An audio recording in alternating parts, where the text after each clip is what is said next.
Okay, in this video, what we're covering is the types of offers that win in 2024.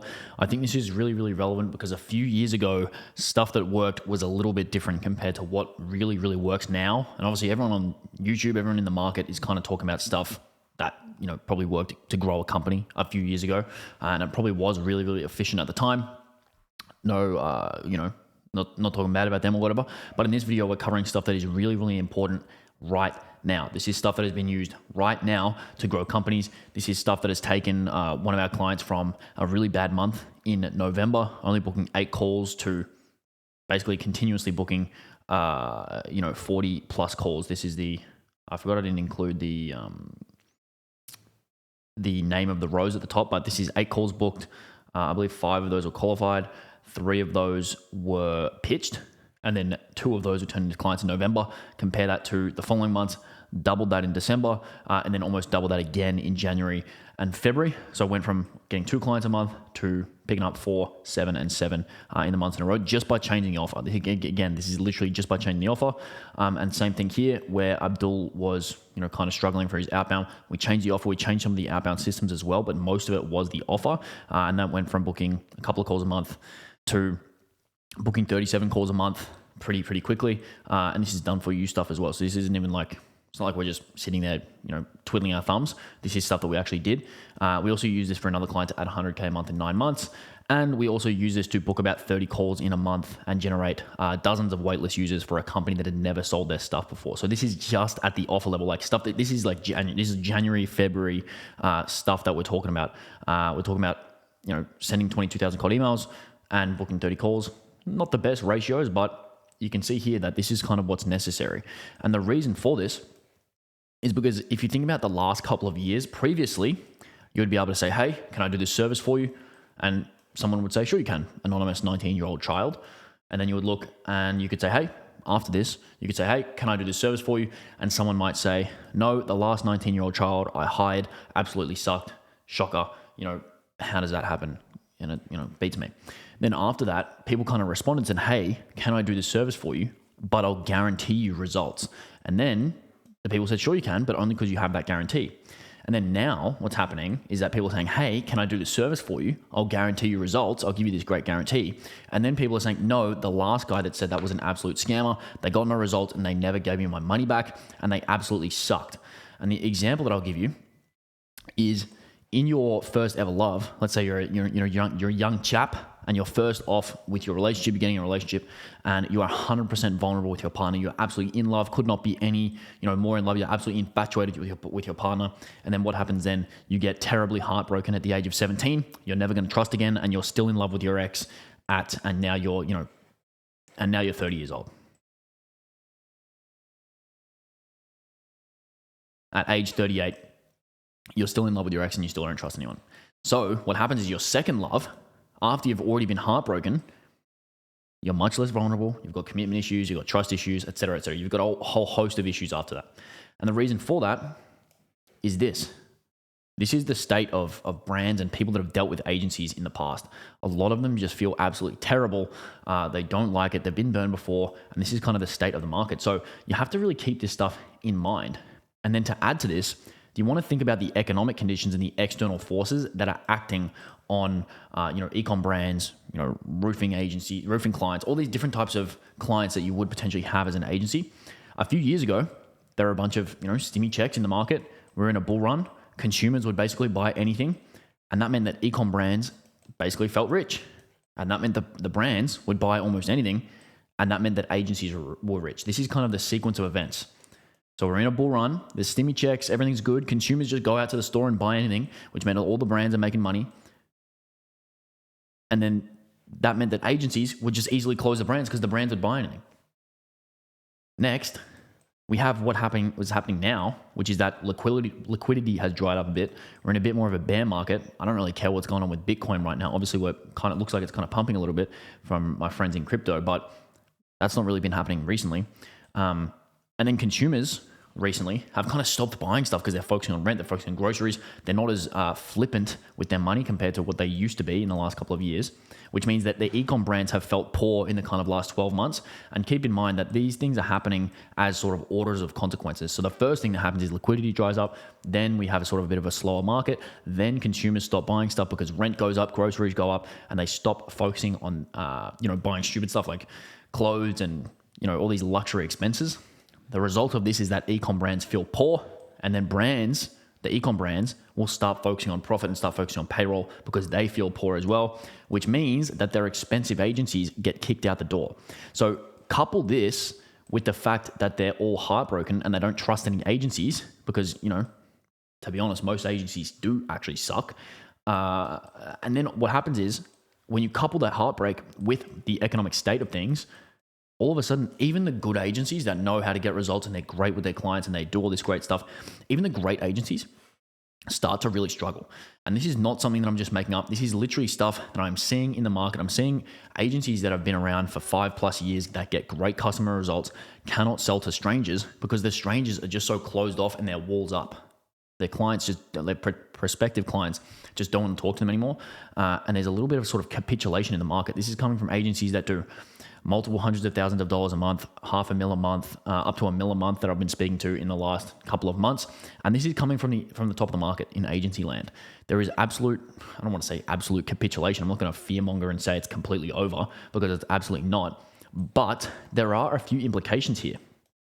There is a really low risk tolerance in the market for people looking to hire agencies. So like I said, there's a bunch of different industries that will try and hire agencies, whether it be a solar company, whether it's an e-com brand, whatever it may be, they're still just not really looking to. They're just slow to trust. Basically, that's kind of the crux of it. They're also very price sensitive because profit margins are taking a hit. There's also a lot of competition, which means that they have to drive their prices down to keep up with consumer trends, et cetera, et cetera. So that means they're price sensitive. And like I said, there's also very low trust. So there's low risk tolerance because they're kind of squeezed up, they're under pressure. They're very price sensitive because they don't have that much money. And they also have very low trust. This is in most industries right now. There are outlier industries, like obviously if there's an AI company that's been funded 20 mil by Sam Altman himself, then he's not going to be too, they're not going to be too worried about cash. But most companies right now are pretty tense. So that's the implication. The solution here is that we need to focus on these things. And what we need to focus on is reducing risk, increasing trust, and using the correct pricing model as direct, results of what's going on at the implication level. Whoops. So, I didn't just make up these solutions. They're from the implications, they're from the trends. And the reason that this works is because it doesn't have a small benefit, it has an absolutely multiplicative benefit. And this results in basically the reason for this is that there's a little bit of extra touchiness in these areas of risk, trust, pricing, et cetera, because of the state of the market and because people have been burned before. And when I say people, because e-com brands and all these companies have been burned by agencies before. So what that represents right now is a nerve in the market that can be basically exploited in order to get more clients. And the reason I say exploited with a bit of an asterisk there is because it's not exactly exploiting. It's really, what it really is just making a good offer. So if you couple Alex Hormozi's offer equation, value equation that I bring up in a lot of videos, you have to also think about the actual market and where are the trends, what do the market care about, what does the ideal customer care about most. Right now, not only is it a part of the value equation, but right now, absolute key to success is focusing on effort and sacrifice. Absolutely key. Because they can't afford to sacrifice too much. If they lose, if they get scammed by another agency that says a guarantee and doesn't look after them, they're absolutely screwed. The brand is absolutely screwed, which means that if they don't believe that you can do it, you are absolutely screwed. Absolutely screwed. So what do? You can't give a guarantee, or you can give a guarantee, but it's really not a great idea to make a huge guarantee unless you have an absolute shit ton of proof that you have here to increase their perceived likelihood of achievement. So when I want to talk about is the actual style of offer that is working is not one that represents a massive commitment. What we're talking about in terms of what's working and the thing that has generated these results has been the ability to offer something on the front end that is an introduction offer or some type of front end offer or some type of lead magnet service type of offer. Because what this does is it actually allows you to get some touch points with a client. It's going to allow you to get your foot in the door with them, and it's going to allow you to show them literally what you do, the results you get, how you communicate, and all of this stuff in a very, very low friction manner, in a way that can be very, it's very black or white if you perform.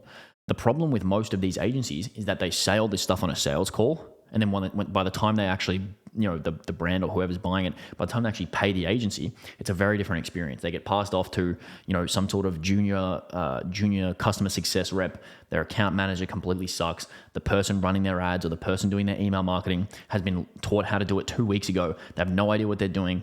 And the overall experience of the agency is the complete opposite of what they were sold on the sales call, and expectations have been set really, really badly. So a really good way of getting around this is by giving them that introductory offer, and it says, hey, like, we know that most agencies suck. Why don't we just show you what we can do before you even pay, or you can do something that's low pay. And let me give you some examples of this. I'll pull them up. Okay, so I just spent 5 minutes making up this doc. So the criteria for a good version of one of these is you're looking at a narrow problem. The reason for this is because if you target a big problem, you're going to end up getting kind of on the hook for too long. If you're doing free work, it's going to take too long. It's going to be too hard. You want to target something that's really, really simple that you know exactly how to solve, that someone in your ideal market doesn't know how to solve. I'll give you an example in a second. The next thing is that it has to be really valuable for them to get it solved. So the more value that you can create, the faster. You're looking for basically an arbitrage where, like I said, you know exactly how to do something. It's almost easy for you, but it's really, really difficult for your ideal customer to solve. If it's something they already know how to do, it's not going to work. If it's not super valuable for them, it's not going to work. If it's not painful for them right now and you're solving something that's not painful, it's not going to work. So keep that in mind. The next thing is that it's low to medium COGS. That's cost of goods sold. So you don't want something that's going to cost you, $10K for you to fulfill, because then it's just going to be too hard. You're going to be doing this at scale. Remember, if you're doing outbound to this, if you're running ads to this, if you're sending organic traffic to this, you're going to have to end up doing this. You're going to have to fulfill it. Like, you don't even want to know how many times. It's going to take a lot of time to fulfill if you're going to do it at scale. So you want it to be low to medium cost of goods sold, so you can make sure that you're not stuck all day fulfilling this. So as such, you want it to be operationalized or done with AI or a VA, just between you and me. You want it to be something pretty easy, like I said. So if it can be done with AI and a VA, you can fulfill that 10,000 times a day. All of a sudden you have these hot leads rolling through every single day. Then you want it to be easy for them to consume. So you don't want something that is difficult for them to get to. So for example, the problem with most looms right now, a lot of people send looms, a lot of people send, PDFs. It's a little bit too hard for them to consume. It takes too much time for them. So if you have an hour-long loom, if you have a 30-minute video, that's going to cost them half their hourly rate if it's a 30-minute video for them to consume. So you want something that can be done very fast and consumed by them very fast, if it needs to be consumed at all. If you have high authority, you can get away with more of a loom strategy or more of a content-based strategy. But when it's outbound, they're not going to trust you, and it's very unlikely that they give you the time of day unless you have massive authority. And even if you have massive authority, it's really difficult to get them to trust you without having a massive, personal brand, lots of content available. So you want to have that stuff available, but at the same time, even if you do have a massive brand or people trust you, people know you already, having something that's easier to consume is going to increase the amount of people that consume it anyway. So I'd keep that in mind. The next thing is that you have to make sure it's good, because if it's bad, number one, you're not going to get any clients from it. It's going to be a waste of time. But number two is that they're going to hate you if it's not good. If it's just a waste of time, they're going to absolutely hate you, especially because it seems different. It's like, oh, finally, someone's really good. But then you just, oh, nope, your thing actually sucks. It's kind of a huge waste of time. The next thing, like I said, with a lot of looms, they're kind of hard to consume. No one really consumes them. Then that doesn't really encourage them to take the next step all the time. It can work, but it's kind of a little bit played out. So you want to make sure you have some type of transition to the sale. What does that mean? You want to use something that forces the prospect to get on a call, forces them to engage with you, forces them to get you in, potentially an account, get you in their back end, actually get engaged with you and start having that conversation, not so you can go ahead and sell them and go Jordan Belfort mode, but more so you can get that chance to get in contact with them and build a little bit of rapport. Because what you're going to find when you use this strategy, you enter the sales conversation in a very different way. It's much more problem and solution based, and it's much more about, hey, do you have this problem? We have a solution that we can give you for very low commitment, very low friction. Would you like it? And is it helpful for you? And the actual tone of the prospects that you have on these calls is absolutely insane compared to the prospects that you get when you throw out crazy guarantees. When you throw out a guarantee, it's very much, what can you do for me? How can you help me? What do you have? How are you different? When you go in with this frame and you actually get the contact with the customer, which is very important. Like I said, this is what this whole point is about. It's very much, hey, thanks for helping us out, et cetera, et cetera. And you can kind of move towards the sale that way. But if you use a lead magnet service or a front end offer that is kind of like just very like zero touch for them, like, hey, I'll send you 1,000 leads, and then you just send it to them, it doesn't really work. If you're going to send them 1,000 leads, you need to get them on a call so you can build a lead list. All of a sudden you enter that sales conversation, it's with the right frame, you're building rapport, and then you can transition to the sale. Hopefully that makes sense. And let's get into the examples. So the first example is solving a painful problem. Let me just see if I can zoom this bad boy in a little bit. So the first one is going to be solving a painful problem quickly and cheaply. So for example, fixing email deliverability in 2 days, or I'll stop your ad account from getting banned. This one is specifically for targeting at-risk industries. So for example, in like the cannabis industry or in, some type of industry where they struggle with this, that'll be really, really strong. Then you can go with something like a free trial. So for example, if you're running ads for 30 days, if you're producing a free video, they're going to be able to see exactly how you do things. The reason these things work is, like I said, there's no friction to getting started. I should actually add up here, low activation energy. Because if there's all of these things getting in the way of them getting started, you're going to be in absolute strife. And let me just zoom out here. So it's going to be much harder to get them started. That's essentially the crux of it. The lower friction you can have is going to mean that it's easier for them to take that first step towards you. So the better the offer sounds, the easier it is for them to take the step towards you and say, hey, we'll do it for free, we'll do it for low cost, we'll do it for low commitment, whatever it is. And it's just a small commitment. It's just a small thing that you're going to do for them, like producing a free video. They're going to be able to see exactly how good your video is as soon as you produce it. Running ads is a little bit more risk. So it's not exactly the one that you would run to. You do still need a bit of authority for this, but if you don't have any authority, you don't have any case studies, you still need it. Like, what are you going to do? You're just going to have lower efficiency. But if you have huge authority and you do an offer like this, it absolutely crushes. Let me tell you. The next one is an audit with the guarantee. So for example, I'll give you an audit of your operating system and find 3 ways you can deliver your product faster within the next 7 days. And if I can't find these 3 ways, you can invoice me for your hourly rate for wasting your time. So again, I'm gonna give you an hour of my time for free and show you how you can do X, Y, and Z, or I'll pay you your hourly rate. So this is one of those things where if you go up to someone and say, hey, can I bet $1 million against you? They're probably going to say no. But if you go up and say, hey, can I bet $10 with you? Your chances of success are going to go up through the roof.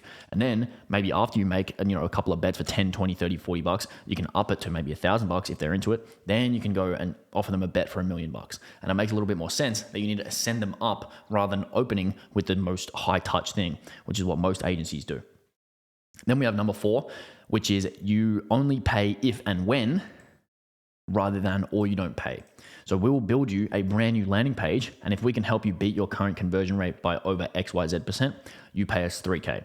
No setup fee, nothing up front. You only pay upon success. It's not or you don't pay, it's if and when.